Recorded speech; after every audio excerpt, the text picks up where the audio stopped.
ମୁଁ ଗୋଟେ ଏମିତି ଜାଗାକୁ ଯିବି ଆପଣ ପୁରା ମାଗଣା ହିଁ ଖାଇପାରିବେ। ତେବେ ଚାଲନ୍ତୁ ଯିବା।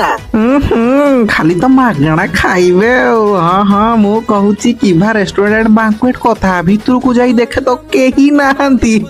ଆରେ କେହି ନାହାନ୍ତି କଣ, ମୁଁ ପରା ଅଛି।